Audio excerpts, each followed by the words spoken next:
Hello mga kaibigan, mga kapatid, narito na naman ang inyong likod, Father Bob, isang paring Karmelita. Purihin natin si Jesus, Maria at Jose. Ngayon ay nasa ika-17 araw na tayo sa buwan ng Enero 2025, araw ng Biyernes.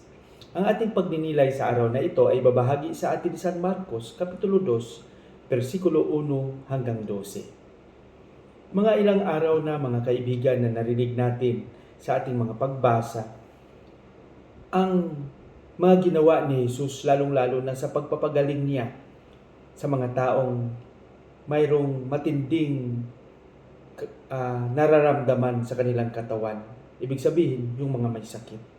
At sa araw na ito naman, mapansin natin na ang isinalaysay ni San Marcos ay yung paano gumawa ng paraan ang mga tao na madala lang ang may sakit kay Jesus upang pagalingin. Ang pangyayari na si Jesus ay dinudumog ng mga tao na halos walang makapasok. Ibig sabihin, napakaraming mga tao nakipagsiksikan. Ngunit may isang taong may sakit, paralisado, hindi makalakad, na gustong ipalapit kay Jesus. Dahil sa napakaraming mga tao, ang kanilang ginawa ay binutasan nila yung bubong. Kinuha nila yung isang pirasong bubong at doon idinaan ang isang taong paralisado. At doon mismo, malapit kay Jesus, ibinaba nila ang may sakit na ito. Kaya nang mapansin sila ni Jesus, sabi ni Jesus, gaano kalaki ang kanilang pananalig. Napakatindi ng kanilang pananalig. Mga kaibigan, hinahamon tayo sa araw na ito na walang imposible sa Panginoon kung tayo mismo ay magpahayag ng buong pananalig sa Kanya. Magtiwala lang tayo.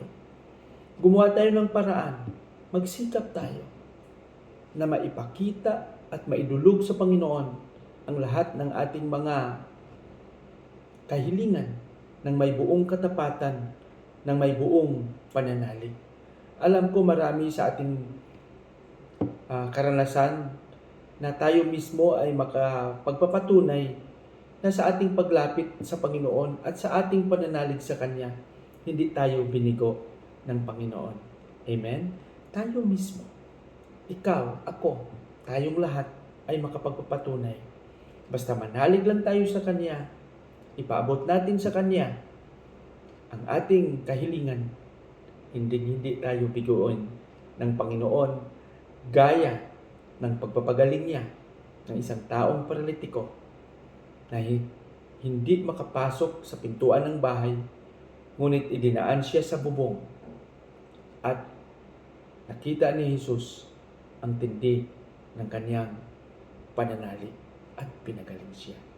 Naway maramdaman natin ang kabutihan ng Panginoon sa ating araw-araw na pagsasalamuha, pagharap sa mga hamon ng buhay.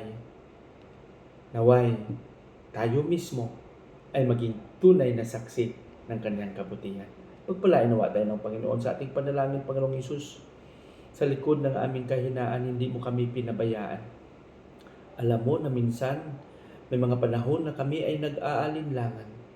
Maraming mga pagsubok na sumukat sa aming pananalig sa iyo.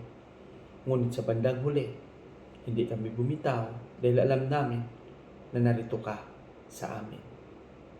Amen.